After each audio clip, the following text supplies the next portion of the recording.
Namanya telekomunikasi ini satu sektor yang sangat menjanjikan 5-10 tahun ke depan, bahkan in the long term. Bener nggak tingkat penetrasi internet ini terus bertumbuh di Indonesia? Internet ini sangat berkaitan sama mungkin kemajuan suatu negara, ekonomi gitu. Mayoritas market di Indonesia itu kan mass market ya. Mereka sangat concern dengan budget. Makanya saham-saham mungkin seperti Inet, Data, Keter, mungkin DSSA, dan segala macam yang terkait dengan sektornya itu naik gila-gilaan. Lagi rame ada bahas FWA, FTTH. Emang bedanya apa? Dan untuk menggapai mass market ini di Indonesia, rasanya mana yang lebih make sense?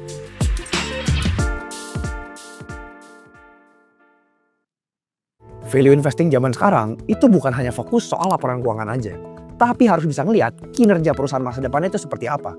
Makanya di awal tahun 2026, Sing adain value investing program, di mana di program ini kita akan sama-sama belajar untuk memahami new era of value investing yang nggak hanya fokus kepada laporan keuangan masa lalu, tapi gimana kita bisa melihat ya dan memprediksi kinerja perusahaan ke depannya. Program ini terdiri dari 5 pertemuan, di mana 4 pertemuan pertama akan diadakan secara live melalui online, dan pertemuan terakhir akan diadakan secara onsite khusus untuk 50 orang peserta pertama saja. Ditambah selama program ini berjalan, kalian juga bakal dapetin akses ke website kami yang berisi thinkcase, tentunya juga beberapa referensi ide investasi yang menurut kami menarik untuk dianalisa di tahun 2026 ini. Di kondisi indeks yang udah all time high, kalau kalian masih mau investasi dengan strategi yang jelas, tidur dengan nyenyak, dan tentunya punya conviction yang sangat kuat, inilah saatnya untuk join program kami. Yuk, daftar sekarang, klik link di bio, let's think, then we'll earn together. Halo teman-teman, welcome to Chatting. Hari ini sama Pak Antoni Jau, kita ingin bahas satu sektor yang belakangan ini lagi rame banget, yaitu sektor telekomunikasi. Nggak bisa kita pungkiri belakangan ini rasanya lagi banyak corporate action, lagi banyak ekspansi yang besar-besaran untuk mendominasi di market ini, ya, di market telekomunikasi. Teman-teman pasti nonton sampai habis kalau mau tahu pandangan kita mengenai sektor telekomunikasi yang lagi ramai ini, dan sebagai value investor, apakah ada peluang di balik hype-nya dari sektor ini, ataukah jangan-jangan sektor ini hanya sebatas cerita aja. Oke, langsung aja kita bahas. I think yang kita nggak bisa pungkiri ya, namanya telekomunikasi ini satu sektor yang sangat menjanjikan 5-10 tahun ke depan, bahkan in the long term. Ya, karena kenapa? Karena semua orang, including teman-teman sendiri yang nonton ataupun saya sendiri, pasti semakin ketergantungan dengan yang namanya internet. Dengan namanya handphone, data, semua segala macam, itu kita semakin ketergantungan. Siapa yang nyangka 10 tahun lalu hampir semua pekerjaan kita atau day-to-day kita itu sangat ketergantungan sama satu device sekecil ini. Ya, kenyataannya sekarang dari pagi sampai malam hampir semua kerjaan, balas chat, apa semua sangat ketergantungan dengan handphone. Dan makanya kalau kita lihat gitu ya, tingkat internet penetration ini itu terus meningkat dari tahun ke tahun. Gimana Jauh? Lu kan udah ngecek nih, bener nggak tingkat penetrasi internet ini terus bertumbuh di Indonesia? Oke, kalau kita ngomongin Indonesia, mungkin di data sekarang ya, itu penetrasi internet di Indonesia sekitar mungkin 70-80%. Itu udah sangat meningkat dibanding mungkin kalau kita lihat 10 tahun terakhir ya. Nah, kita nggak bisa pungkiri juga memang internet ini sangat berkaitan sama mungkin kemajuan suatu negara, ekonomi gitu. Karena kalau kita bayangin ya, banyak banget aktivitas yang kita lakukan itu sekarang berubah karena internet. Misalkan contoh kita ke bank ya. Dulu kita ke bank harus ke kantor cabangnya. Sekarang itu dengan internet kita sudah bisa melakukan banyak macam itu melalui HP kita. Itu enabler-nya dari internet ya. Jadi kita nggak bisa pungkiri selain internet digunakan mayoritas untuk entertainment, kita mungkin nonton sosial media, nonton konten gitu ya, tetap ada faktor productivity di dalamnya. Yeah. Jadi kalau kita melihat internet, mungkin bisa dibilang semakin penetrasinya semakin bagus di suatu negara, itu semakin maju juga negara tersebut. Itu kita nggak bisa pungkiri. Dan itu terjadi di Indonesia. Indonesia sendiri, mungkin kalau kita lihat data itu udah cukup oke. Mungkin 80% penetrasi, banyak negara yang masih lebih rendah dari itu. Tapi bukan berarti kita yang udah yang paling tinggi. Ada juga negara-negara yang lebih maju, itu penetrasi mungkin udah 90% plus. Jadi ya pasti internet ini ada kaitannya sama kemajuan suatu negara. Ya. Simpel gini deh, kalau teman-teman masih penasaran, emang bener internet semakin dipakai atau enggak? Simpel gini, lu 5 tahun lalu beli paket internet berapa giga Jauh? 5 tahun lalu ya? Plus Wah, minus 5 giga kali ya? 5 giga udah cukup. Ya. Teman-teman yang rutin beli langganan internet per bulan, mungkin 5 tahun lalu 5 giga aja rasanya udah cukup banyak. Terutama setelah pandemi COVID, semua semakin ketergantungan dengan internet. Sekarang gue sebulan 20 giga aja kadang bisa kurang. Karena bolak-balik kan mobilitas tinggi ya. Naik Jakarta macet di mobil, setel Spotify, nontonin YouTube, apa itu 20 giga cepet habis.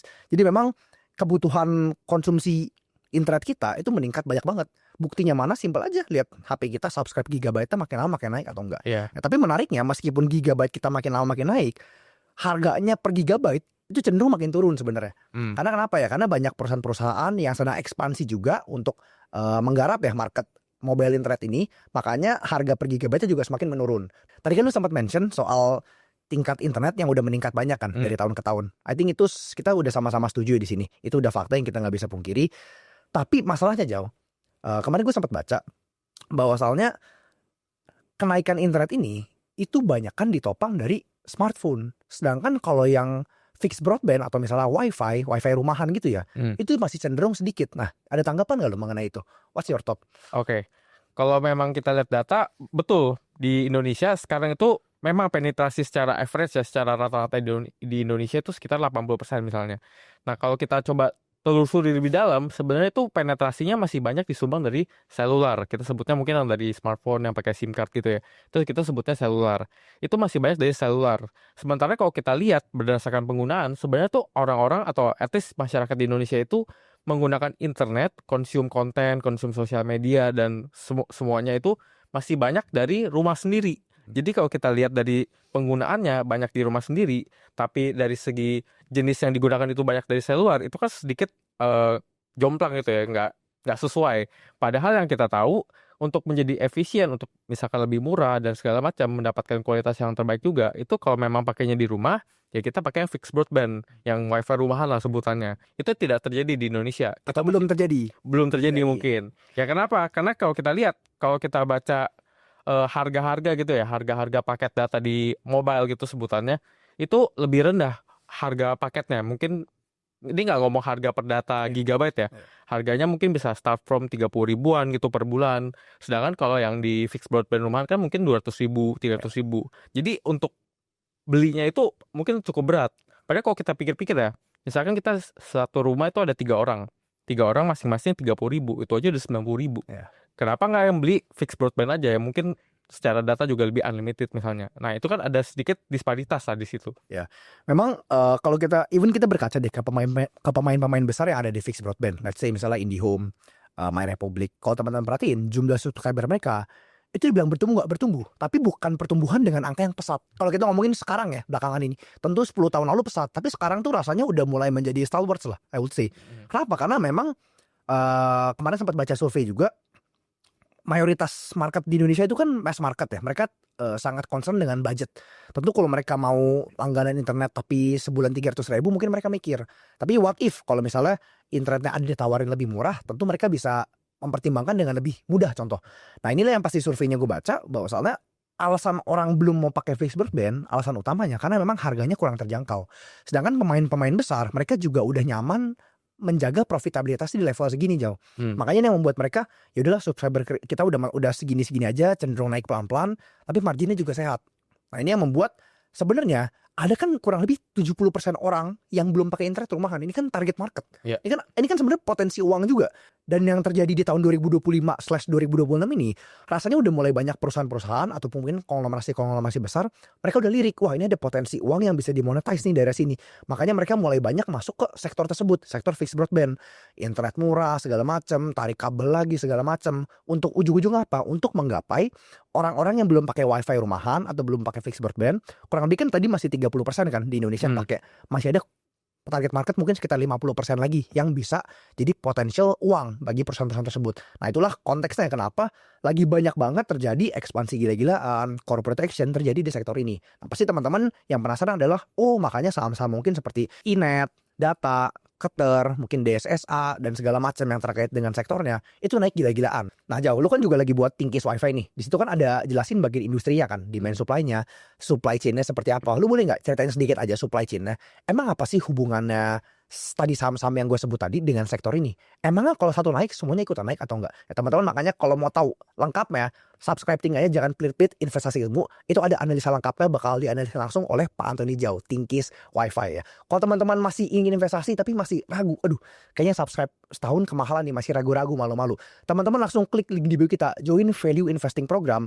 Basically itu semacam membership singkat, 1 bulan teman-teman dapat aksesnya, bakal kita ajarin juga secara online, ada offline workshopnya juga, ada grup diskusinya juga. Jadi buat teman-teman yang masih ragu, program ini harganya terjangkau, langsung aja klik link di bio, jangan lupa gunain kode voucher STING, caps lock semua itu bakal dapat potongan khusus. Oke, lanjut lagi. Gimana Jauh? Supply chain-nya boleh ceritain dikit gak buat ke teman-teman yang nonton? Oke deh, kita coba cerita sedikit mengenai supply chain dari telco ini ya. Jadi pertama-tama sebelum kita bisa sampai akses internet di rumah, itu kita coba lihat ke bagian hulu sedikit. Ini ada namanya backbone. Backbone itu sebenarnya simpelnya tuh semacam kabel yang gede-gede, yang ini ibaratkan jalan tolnya ya. Ini bisa mengantarkan traffic atau data lah ke yang kecil-kecil. Nah, kita butuh backbone ini supaya kita bisa akses ke pelosok-pelosok. Itu namanya backbone. Nah, kalau kita tahu, tadi kan kita udah agree ya sama-sama, kalau kebutuhan internet terus meningkat gitu misalnya. Itu kita butuh semua infrastrukturnya, baik itu yang di hulu seperti backbone maupun yang hilir yang fiber distribusinya. Jadi itu semua kecipratan. Jadi kalau kita tahu kebutuhan internet meningkat, otomatis orang makin butuh backbone. Nah, butuh backbone ini ya kontraktornya ada lagi yang kecipratan. Contoh nih saham yang di kontraktor backbone gitu ya, ada KETR misalnya. Itu juga kecipratan karena orang-orang pasti kan minta, gue pengen bangun fiber backbone nih, pasti dia cari kontraktor yang bisa. Lalu sebagai perusahaan telco, misalkan sebut aja WiFi gitu ya, dia pasti butuh juga distribusinya. Nanti dia bakal cari-cari kontraktor lain yang bisa distribusi, lalu dia juga bakal memperluas jaringan dia. Misalkan fiber backbone-nya udah jadi, dia juga perlu fiber yang buat distribusi. Nanti juga bisa kecipratan ke yang main lebih ngecernya, kita sebutnya ISP misalnya, Internet Service Provider. Itu banyak lagi yang kecil-kecil keciprat. Mungkin yang TBK juga ada beberapa, ada juga banyak perusahaan yang lebih kecil itu keciprat semua. Jadi ini semua saling tarik-menarik, Jo. Yang butuh backbone-nya meningkat, yang ngecerin kecil-kecilnya juga meningkat. Nah, kurang lebih begitu. Oke, mungkin kalau kita analogin ibaratnya orang yang mau pakai internet ini kita analogin kayak mobil misalnya Jauh. Mobilnya makin banyak, tapi jalanannya sempit. Makanya harus buat jalan tol baru. Betul. Nah, ini kan jalan tol baru itu dioperasiin sama yang backbone tadi lu bilang kan. Tapi untuk ngebangun jalan tol juga ada kontraktornya nih. Yaitu mungkin yang kita dulu bilang KETR, dia ada bangun jalan tol highway, ada bawah laut, analoginya SKKL segala macam.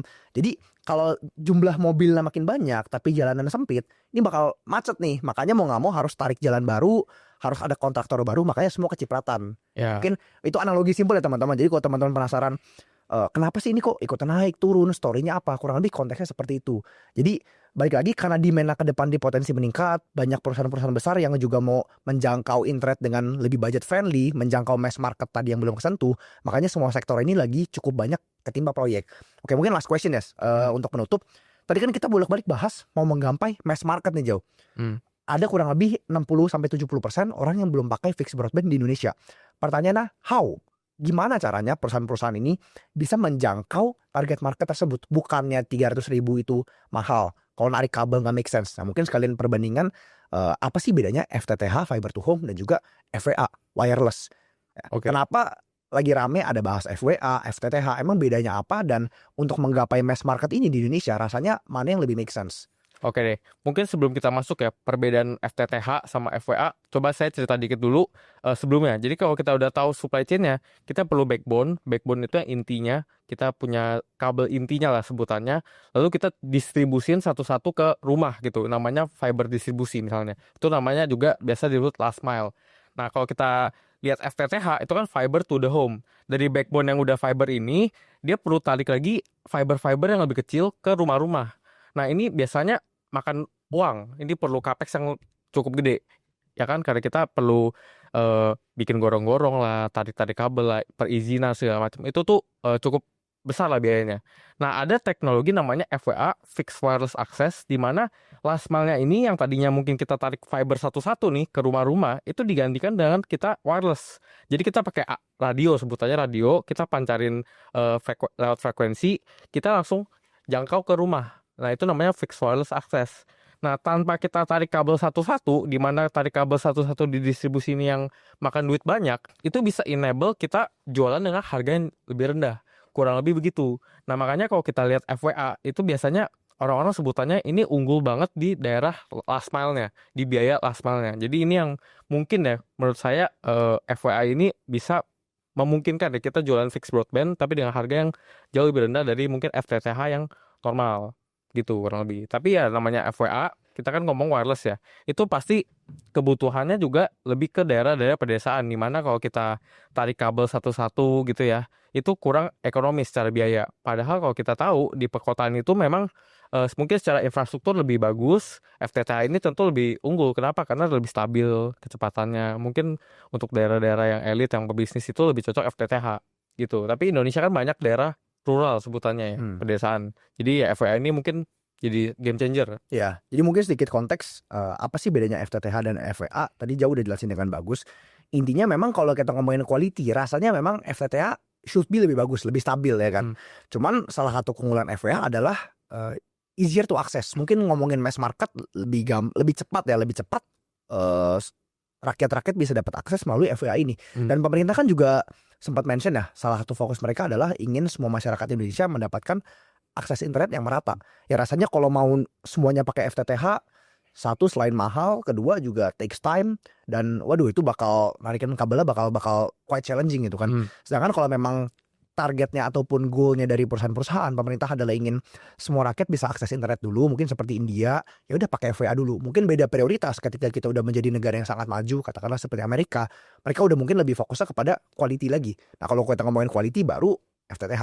Jadi to make things short, ini memang dua cara yang berbeda dan dengan tujuan yang berbeda-beda. Jadi kalau mau dibandingin juga rasanya yang gak apple to apple juga, karena kan target marketnya beda, kebutuhannya juga beda. Yang prefer quality mungkin lebih prefer FTTH. Tapi kalau prefer mass market, orang-orang yang belum bisa mencapai internet dan mereka mungkin nggak butuh speed kencang-kencang amat, bukan yang kayak gamer gitu ya. Rasanya FWA should do the job, toh sehari-hari pakai mobile handphone juga rasanya udah cukup kan. Nah tapi ya yang unik di FWA ini kan kita nyalurin data melalui frekuensi Jo. Nah frekuensi ini kalau teman-teman pelajarin, ini kita mungkin sebutnya license spectrum. Jadi frekuensi itu kan sumber daya yang terbatas, nggak sembarangan orang bisa pakai. Nah jadi pemerintah kan udah mengatur segala macam, ada spektrum yang frekuensi rendah, frekuensi tinggi. Nah FWA di Indonesia itu pakai 1,4 GHz. Nah ini tuh gak sembarang orang bisa pakai. Jadi dia sistemnya lelang dan udah ada 2 yang memenangkan lelang.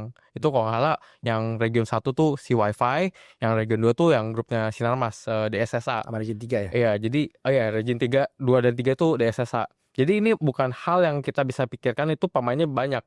Jadi ini udah dialokasikan, oke region 1 dipegang oleh pihak tertentu aja, region 2 juga, region 2 dan 3 dipegang oleh pihak tertentu aja. Jadi emang udah dipercayakan sama 2 pihak itu. Ya, dan mayoritas Jawa itu kan masuk region 1 ya. Jadi rasanya mungkin mass marketnya tetap akan ada di daerah situ sih, di Jawa. Karena buktinya ya lebih dari 50% masyarakat kita kan juga stay di Pulau Jawa. It's very packed. Kayak rasanya udah cukup sih ya. Mungkin semoga dengan video ini teman-teman dapat gambaran ya bahwa salah yang terjadi di sektor internet ini memang lagi cukup banyak ekspansi, lagi cukup banyak katalis-katalis positif mungkin di luar sana. Tapi sebagai investor ingat ya, balik lagi kita harus selalu kalibrasi apakah ada perusahaan yang masih valuasi masuk akal. Karena sebagus-bagusnya prospek suatu perusahaan, kalau valuasinya udah ketinggian juga belum tentu jadi investasi yang bagus. Karena prinsip kita kan adalah selalu membeli bisnis ya yang bagus dijual di harga yang murah. Kalau teman-teman mau tahu kira-kira ada nggak sih peluang di sektor ini, ataupun jangan-jangan peluang lebih bagus ada di sektor lain ya, sekali lagi teman-teman langsung aja klik link di bio, join Think Value Investing Program. Kita bakal praktek bedah bareng, kita bakal ketemu di grup, kita bakal praktek bersama-sama dengan teman-teman yang lain ya, yang baru mulai belajar investasi. Semua bakal kita jelasin dengan bahasa yang sederhana. Nah buat teman-teman yang pengen pelajarin sektor telco ya lebih dalam, kita lagi bikin Thinkcast Wi-Fi, itu kurang lebih di bulan Februari ini bakal layang ya. Lu yang buat? Oh ya, ini yang buat. Jadi teman-teman nanti kalau udah bisa akses, jangan lupa pilih Thinkcast Wi-Fi untuk pelajari sektor telco. Wah, pokoknya nonton video tuh ya. Yoi. Ya teman-teman selalu pastiin join Value Investing Program. Buat teman-teman yang baru banget masuk di pasar saham, yang ingin join Think tapi ragu, cobain Value Investing Program, nggak bakal nyesel. Jangan pelit-pelit buat investasi ilmu. Semoga video ini bisa bermanfaat. Thank you Jauh, udah bahas bareng-bareng. Thank you. See you on the next chatting. Bye-bye.